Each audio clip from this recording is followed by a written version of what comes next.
Aira hotel ಮುಂದೆ ಟ್ಯಾಕ್ಸಿಯಿಂದ ಇಳಿದ್ಲು. ಅವಳಿನ್ನೂ company ಬಗ್ಗೆನೇ ಯೋಚನೆ ಮಾಡ್ತಿದ್ಲು. ರಾವ್ ಫ್ಯಾಮಿಲಿಲಿ ಬೇಕಾದಷ್ಟು ಪ್ರಾಪರ್ಟಿಗಳಿದ್ವು.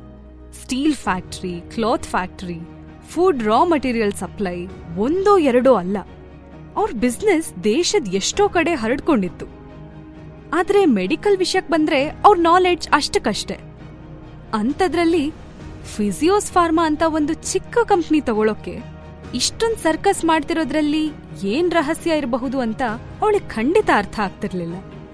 ಅವಳು ಸಿಹಿ ಕೈನ ಹಿಡ್ಕೊಂಡು ಹೋಟೆಲ್ ಎಂಟ್ರೆನ್ಸ್ ಹತ್ರ ಬಂದ್ಲು. ಇನ್ನೂ ಒಂದ್ ಅವಕಾಶ ಕೊಡ್ತೀನಿ, ನನ್ ಮಗನ್ನ ಹುಡುಕಿ ನನ್ ಮುಂದೆ ಕರ್ಕೊಂಡ್ ಬನ್ನಿ, ನಿಮ್ಗೆ ಕಂಪ್ನಿ ಸಿಗುತ್ತೆ. ಹೀಗೆ ಹೋಗಿ ನಿನ್ ಅಪ್ಪ ಅಮ್ಮನಿಗೆ ಹೇಳು. ಸ್ವಪ್ನ ಮುಖ ಸಿಟ್ಟಿಂದ ಕೆಂಪಾಯ್ತು.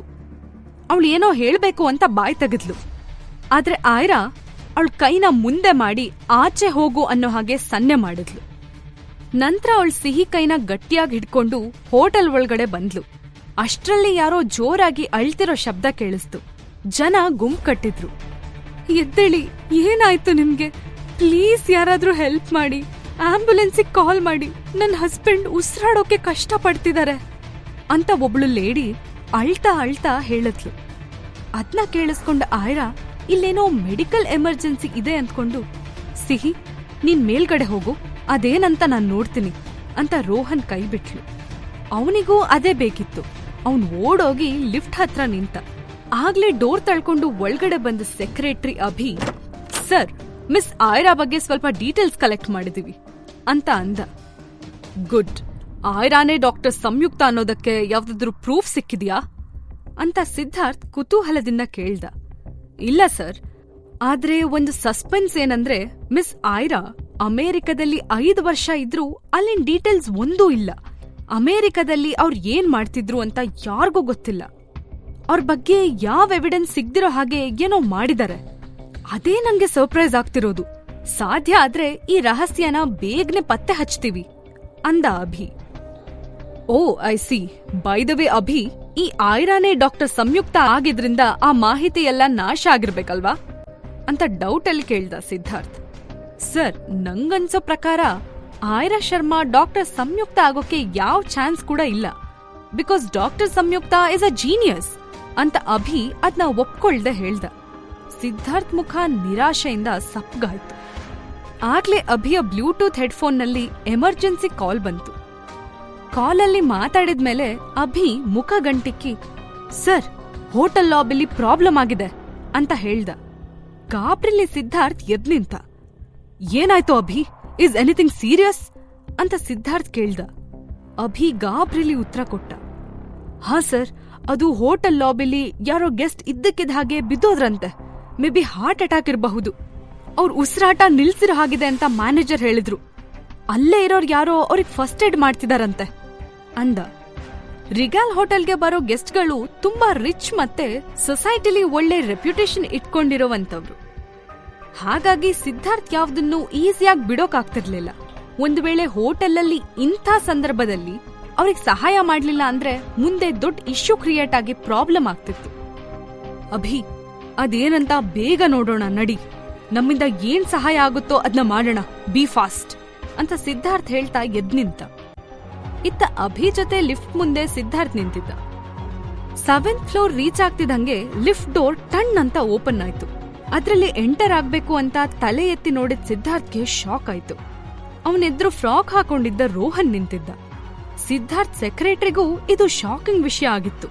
ಕೂಡ್ಲೆ ಸಿದ್ಧಾರ್ಥ್ ಅಭಿ ಕಡೆ ತಿರ್ಗಿ, ಅಭಿ, ನೀನ್ ಕೆಳಗ್ ಹೋಗಿರು, ನಂಗ್ ರೋಹನ್ ಜೊತೆ ಸ್ವಲ್ಪ ಮಾತಾಡೋದಿದೆ ಅಂತ ಹೇಳ್ತಾ ರೋಹನ್ ಹಾಕಿದ್ ಫ್ರಾಕ್ನ ನೋಡ್ದ. ಆಗ್ಲೇ ರೋಹನ್ಗೆ ತನ್ ಫ್ರಾಕ್ ಹಾಕಿದೀನಿ ಅನ್ನೋದ್ ನೆನ್ಪಾಯ್ತು. ಅವನು ಹೆದ್ರಿ ಸ್ಟ್ಯಾಚು ಹಾಗ್ ನಿಂತ. ಏನ್ ಮಾತಾಡ್ಬೇಕು ಅಂತ ತೋಚ್ದೆ ಸಿದ್ಧಾರ್ಥ್ ಕಕ್ಕ ಬಿಕ್ಕಿಯಾಗಿ ನೋಡಿ ರೋಹನ್ ಹೇಳ್ದ, ಸಾರಿ ಡ್ಯಾಡ್, ನಾನ್ ನಿಮ್ಗೆ ಹೇಳ್ದೆ ಆಚೆ ಬಂದೆ, ಕೆಳಗಡೆ ಹೋಗಿದ್ದೆ. ಸಿದ್ಧಾರ್ಥ್ ಏನೂ ಮಾತಾಡ್ದೆ ರೋಹನ್ನ ಎತ್ಕೊಂಡು ತನ್ನ ಫ್ಲಾಟ್ ಒಳಗಡೆ ಬಂದು ನಂತರ ಪ್ರೀತಮ್ ರೂಮ್ ಎಂಟರ್ ಆದ. ಈ ಟೈಮಲ್ಲಿ ರೋಹನ್ನ ಗದರ್ಸ್ಬಾರ್ದು ಅನ್ನೋದ್ನ ಸಿದ್ಧಾರ್ಥ್ಗೆ ಡಾಕ್ಟರ್ ಶ್ವೇತಾ ಹೇಳಿದ್ಲು. ಅದಕ್ಕೆ ಸಿದ್ಧಾರ್ಥ್ ತುಂಬಾ ಕಾಮ್ ವಾಯ್ಸ್ ಅಲ್ಲಿ ರೋಹನ್ನ ನೋಡ್ತಾ, ಪುಟ್ಟ, ನಿಜ ಹೇಳು, ಈ ಡ್ರೆಸ್ ಯಾರ್ ತಂದ್ಕೊಟ್ರು ಅಂತ ಕೇಳ್ದ. ಸತ್ಯ ಏನು ಅಂದ್ರೆ ರೋಹನ್ ಆ ಡ್ರೆಸ್ಸಲ್ಲಿ ತುಂಬಾ ಮುದ್ದಾಗಿ ಕಾಣಿಸ್ತಿದ್ದ. ಅವನ್ ತಲೆ ಕೂದ್ಲು ಸ್ಮೂತ್ ಆಗಿ ಬಾಚಿದ್ದ. ಪಿಂಕ್ ಕಲರ್ ಫ್ಲವರ್ ಇದ್ದ ಹೇರ್ ಬ್ಯಾಂಡ್ ಕೂಡ ಹಾಕೊಂಡಿದ್ದ. ಅವನ್ ಹುಡುಗಿ ಅಲ್ಲ ಅಂದ್ರೆ ಯಾರು ನಂಬೋಕೆ ಸಾಧ್ಯ ಇರ್ಲಿಲ್ಲ. ರೋಹನ್ಗೆ ಏನ್ ಆನ್ಸರ್ ಮಾಡ್ಬೇಕೋ ತಿಳಿಲಿಲ್ಲ. ಯಾವ ನೆಪ ಹೇಳೋಕ್ಕೂ ಈಗ ಅವನಿಗೆ ಸಾಧ್ಯ ಇರ್ಲಿಲ್ಲ. ಆದ್ರೆ ಪ್ರೀತಮ್ಗೆ ಗಂಟ್ಲೆಲ್ಲ ಒಣಗೋಕ್ ಶುರುವಾಯ್ತು. ಅದು ಅಣ್ಣ, ನಾನೇ ಆ ಡ್ರೆಸ್ನ ನಾನೇ ಕೊಟ್ಟಿದ್ದು ಅಂತ ತಡವರಿಸ್ತಾ ಹೇಳ್ದ. ಸಿದ್ಧಾರ್ಥ್ಗೆ ಈಗ ನಿಜಕ್ಕೂ ಕೋಪ ಬಂತು. ಅವನು ರೋಹನ್ನ ಕೆಳಗಿಳಿಸಿ, ವಾಟ್ ಯು ಮೀನ್? ಈ ಥರ ಬಟ್ಟೆನ ಅವನಿಗೆ ಯಾಕೆ ಕೊಡಿಸ್ದೆ ಪ್ರೀತಮ್ ಅಂತ ಕೋಪದಿಂದ ನೋಡ್ದ. ಪ್ರೀತಮ್ ಹೆದರ್ತಾ, ಅಣ್ಣ ನನ್ ಮಾತ್ನ ಪೂರ್ತಿಯಾಗಿ ಕೇಳಿಸ್ಕೊ. ನಾನ್ ನಿಜವಾಗ್ಲೂ ಅವನಿಗೆ ಆ ಡ್ರೆಸ್ ಕೊಡ್ಬೇಕು ಅಂತ ಅಂದ್ಕೊಂಡಿರ್ಲಿಲ್ಲ. ಅದೇನಾಯ್ತು ಅಂದ್ರೆ, ಶಟ್ ಅಪ್ ಪ್ರೀತು, ಇನ್ನೊಂದ್ ಮಾತಾಡಿದ್ರು ನಾನ್ ಸುಮ್ನಿರಲ್ಲ ಅಂತ ಸಿಟ್ಟಿಂದ ಅವನ್ ಫಿಂಗರ್ ತೋರ್ಸಿ ವಾರ್ನ್ ಮಾಡ್ದ. ಪ್ರೀತಮ್ ಏನೂ ಮಾತಾಡ್ದೆ ಸೈಲೆಂಟ್ ಆಗಿ ಫೋನ್ ತಗೊಂಡು ಫ್ಲಾಟ್ ಇಂದ ಆಚೆ ಹೋದ. ಸಿದ್ಧಾರ್ಥ್ ರೋಹನ್ ಹತ್ರ ಬಂದು ಅವನನ್ನೇ ನೋಡ್ದ. ನೋಡೋಕೆ ಪ್ರಿನ್ಸೆಸ್ ಆಗಿದ್ದ ಅವನ್ ಮುಖ ಇನ್ನೂ ಬ್ರೈಟ್ ಆಗಿತ್ತು. ಸಿದ್ಧಾರ್ಥ್ಗೆ ಒಂದ್ ಕ್ಷಣಕ್ಕೆ ಏನೋ ಅನುಮಾನ ಕಾಡೋಕ್ ಶುರುವಾಯ್ತು. ಅವನು ರೋಹನ್ನನ್ನೇ ನೋಡ್ತಾ, ನೀನ್ ನಿಜವಾಗ್ಲೂ ರೋಹನ್ನ ಅಂತ ಕೇಳ್ದ. ಎಸ್, ಐ ಆಮ್ ರೋಹನ್ ಅಂತ ಕ್ಯೂಟ್ ಆಗಿ ರೋಹನ್ ಹೇಳ್ದ. ಸಿದ್ಧಾರ್ಥ್ ಅವನ್ನ ಅನುಮಾನದಿಂದ ನೋಡ್ತಾ, ಓಕೆ ಫೈನ್, ಲಾಸ್ಟ್ ಬರ್ತ್ಡೇಗೆ ನಾನ್ ನಿನಗೆ ಏನ್ ತಂದ್ಕೊಟ್ಟಿದ್ದೆ ಅಂತ ಸಿದ್ಧಾರ್ಥ್ ಕ್ವೆಶ್ಚನ್ ಮಾಡ್ದ.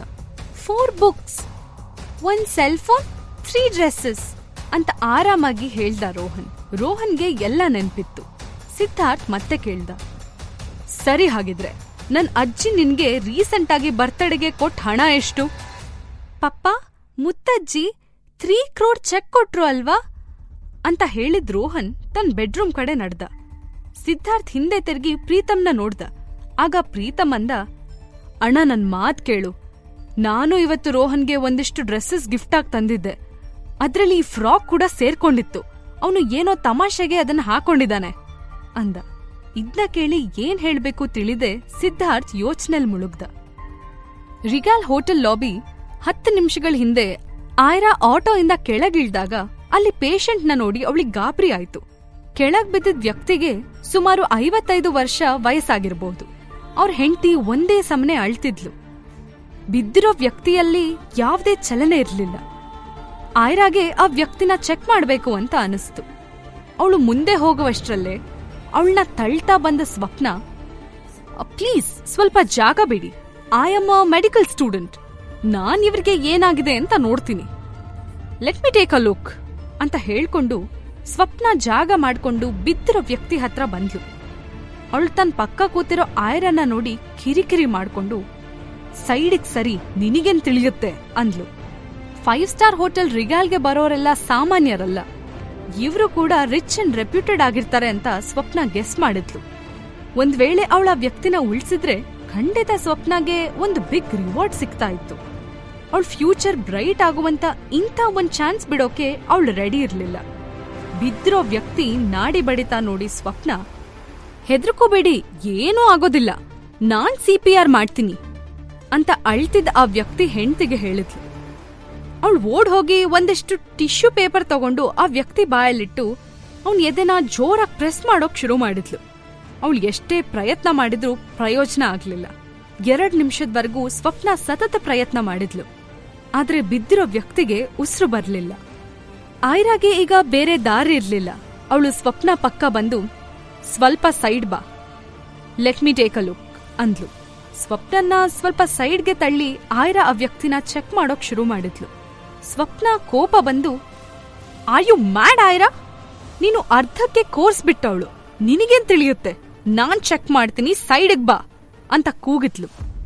ಆಯ್ರಾ ಬಿದ್ದಿರೋ ವ್ಯಕ್ತಿ ಹಾರ್ಟ್ನ ಪ್ರೆಸ್ ಮಾಡಿದ್ಲು. ಒಂದೇ ನೋಟದಲ್ಲಿ ಅದ್ರಿಂದೇನೂ ಉಪಯೋಗ ಇಲ್ಲ ಅಂತ ತಿಳ್ಕೊಂಡ್ಲು. ಆಯ್ರಾ ಅಲ್ಲೇ ನಿಂತಿದ್ದ ಆ ವ್ಯಕ್ತಿ ಕಡೆ ತಿರುಗಿ, ಮೇಡಮ್, ಇವ್ರ ಎದೆಲಿ ಫ್ಲೂಯಿಡ್ ಅಕ್ಯುಮುಲೇಷನ್ ಆಗಿದೆ, ಅಂದ್ರೆ ದ್ರವ ಸೇರ್ಕೊಂಡಿದೆ. CPR ಮಾಡಿದ್ರೆ ಏನೂ ಯೂಸ್ ಇಲ್ಲ, ಅರ್ಜೆಂಟ್ ಆಗಿ ಆಪರೇಷನ್ ಆಗ್ಬೇಕು. ಆಂಬ್ಯುಲೆನ್ಸ್ ಬಂದು ಹಾಸ್ಪಿಟಲ್ ತಲುಪೋವರೆಗೂ ಅವ್ರ ಜೀವ ಹೋಗೋ ಚಾನ್ಸ್ ಇದೆ ಅಂತ ಆಯ್ರಾ ಹೇಳಿದ್ಲು. ನಿಂಗ್ ನಿಜವಾಗ್ಲೂ ತಲೆ ಕೆಟ್ಟಿದೆ ಆಯ್ರಾ, ಸ್ಟಾಪ್ ದಿಸ್ ನಾನ್ಸೆನ್ಸ್ ಅಂತ ಸ್ವಪ್ನ ಅವಳನ್ನ ಎಳಿಯೋಕ್ ನೋಡಿದ್ಲು. ಪ್ಲೀಸ್ ಸ್ವಪ್ನ, ಅರ್ಥ ಮಾಡ್ಕೋ, he is in danger, immediately chest ಅಲ್ಲಿರೋ ಫ್ಲೂಯಿಡ್ನ ಡ್ರೈನ್ ಮಾಡ್ಬೇಕು ಅಂತ ಹೇಳಿ ಕೂಡ್ಲೆ ನೇರವಾಗಿ ರಿಸೆಪ್ಷನಿಸ್ಟ್ ಹತ್ರ ಓಡ್ ಹೋಗಿ ಫಸ್ಟ್ ಏಡ್ ಕಿಟ್ ಕೊಡಿ ಅಂತ ಕೇಳಿ ತಗೊಂಡ್ಲು. ಅವಳು ಹೋದಷ್ಟೇ ವೇಗವಾಗಿ ವಾಪಸ್ ಬಂದ್ಲು. ಬೇಗ ಬೇಗ ಹ್ಯಾಂಡ್ ಗ್ಲೌಸಸ್ ಹಾಕೊಂಡ್ಲು. ಆಲ್ಕೋಹಾಲ್ನಿಂದ ಫಸ್ಟ್ ಏಡ್ ಕಿಟ್ಟಲ್ಲಿದ್ದ ಸೀಸರ್ ಚಾಕುನ ಕ್ಲೀನ್ ಮಾಡಿದ್ಲು. ಎಲ್ರೂ ಆಶ್ಚರ್ಯದಿಂದ ನೋಡ್ತಿದ್ರು. Ayra patient shirt button open ಮಾಡಿದ್ಲು. ನಂತರ ಎದೆ ಪಕ್ಕದ ಒಂದ್ ಜಾಗದ ಕಡೆ ಬೆರಳು ಒತ್ತಿ ಹಿಡಿದ್ಲು. ಪಾಯಿಂಟ್ ಔಟ್ ಮಾಡಿದ ಜಾಗದಲ್ಲಿ ಶಾರ್ಪ್ ಆದ ಚಿಕ್ಕ ನೈಫ್ನ ತೂರ್ಸಕ್ ಮುಂದಾದ್ಲು. ಇದ್ನ ನೋಡಿ ಸ್ವಪ್ನ, ಅಯ್ಯೋ ಇವಳು ಸಾಯ್ಸೇ ಬಿಡ್ತಾಳೆ, ಪೊಲೀಸ್ನ ಕರೀರಿ, ಬೇಗ ಯಾರಾದ್ರೂ ಫೋನ್ ಮಾಡಿ, ಶಿ ಈಸ್ ರಿಯಲಿ ಮ್ಯಾಡ್ ಅಂತ ಕಿರಿಚ್ಕೊಂಡ್ಲು. ಜನ ಎಲ್ಲ ಆತಂಕದಲ್ಲಿ ಆಯ್ರಾನ ನೋಡ್ತಿದ್ರು. ಆಯ್ರಾ ಸ್ವಪ್ನ ಕಡೆ ನೋಡ್ತಾ, ನೀನಂತ ಮೆಡಿಕಲ್ ಸ್ಟೂಡೆಂಟ್ ಸ್ವಪ್ನ, ಎದೆ ಹತ್ರ ಇರೋ 2ನೇ ಇಂಟರ್ಕೋಸ್ಟಲ್ ಸ್ಪೇಸ್ನ ಮಧ್ಯ ಕ್ಲಾವಿಕ್ಯುಲರ್ ಲೈನ್ ಅಲ್ಲಿ ನೈಫ್ ತೋರ್ಸಿದ್ರೆ ಫ್ಲೂಯಿಡ್ ಆಚೆ ಬರುತ್ತೆ ಅಂತ ತಿಳಿದಿಲ್ವಾ ಅಂತ ಹೇಳ್ತಾ ಪಾಯಿಂಟ್ ಔಟ್ ಮಾಡಿದ ಜಾಗದಲ್ಲಿ ನೈಫ್ನ ಚುಚ್ಚಿದ್ಲು. ಅಷ್ಟೊಂದ್ ರಕ್ತನ ನೋಡಿ ಜನ ಕಂಗಾಲಾದ್ರು. ಅವರೆಲ್ಲ ನಿಂತಲ್ಲೇ ಒಂದೊಂದೇ ಹೆಜ್ಜೆ ಹಿಂದಕ್ ಸರಿದ್ರು. ಅವರೆಲ್ಲ ಭಯದಿಂದ ಸುಮ್ನೆ ನಿಂತ್ಕೊಂಡಿದ್ರು. ಜನ ಎಲ್ಲ ಆತಂಕದಲ್ಲಿ ಆಯ್ರಾನ ನೋಡ್ತಿದ್ರು. ಏನ್ ಮಾಡ್ದೆ ನೀನು ಅಂತ ಕೋಪದಿಂದ ಆ ಪೇಷಂಟ್ ಹೆಂಡತಿ ಕೇಳಿದ್ರು. ಜೀವನದ ನಿಗೂಢವಾದ ಕಥೆಯನ್ನ ತಿಳ್ಕೋಬೇಕಂದ್ರೆ ಈಗಲೇ ಡೌನ್ಲೋಡ್ ಮಾಡಿ ಪಾಕೆಟ್ FM ಮತ್ತು ಕೇಳಿ ಐರಾ. ಲಿಂಕ್ ಡಿಸ್ಕ್ರಿಪ್ಷನ್ ನಲ್ಲಿ ಇದೆ.